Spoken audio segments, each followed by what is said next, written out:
Ubutumwa bwiza uko bwanditswe na Matayo igice cya mbere. Amazina y'abasekuruza ba Yesu.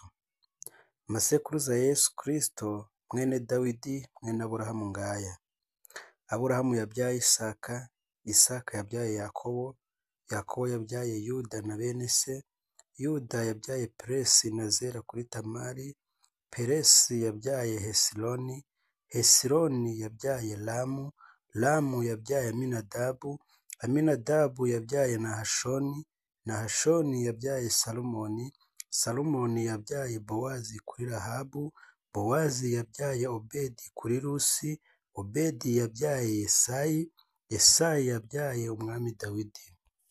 Dawidi yabyaye Salomo kuri muka Uriya, Salomo yabyaye Yerobowamu, Yerobowamu yabyaye Abiya, Abiya yabyaye Asa, Asa yabyaye Yehoshafati, Yehoshafati yabyaye Yoramu, Yoramu yabyaye Uziya, Uziya yabyaye Yotamu, Yotamu yabyaye Ahazi, Ahazi yabyaye Hezekiya, Hezekiya yabyaye Manase, Manase yabyaye Amoni, Amoni yabyaye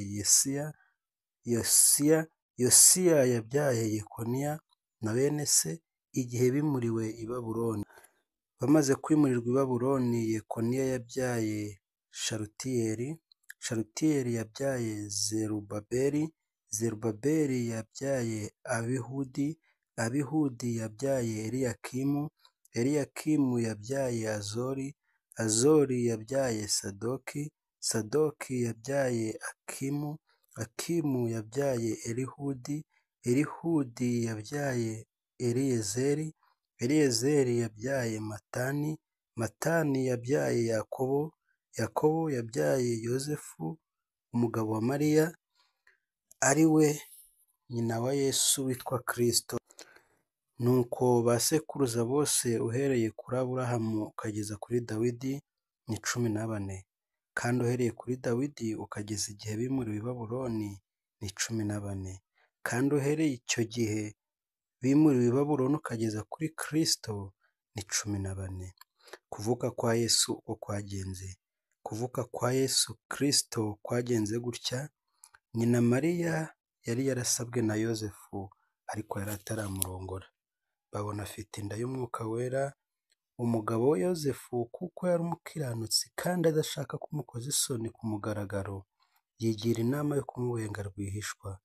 Akibitekereza, marayika w'umwami Imana aramubonekera mu nzozi ati: Yozefu mwene Dawidi, witinya kurongora umugeni wawe Mariya, kuko imbuto imurimo ari iy'umwuka wera. Azabyara umuhungu uzamwite Yesu, kuko ari we uzakiza abantu be ibyaha byabo.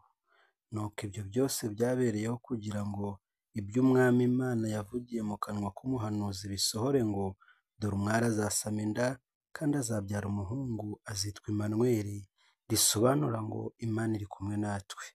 Yozefu akangutse abigenza uko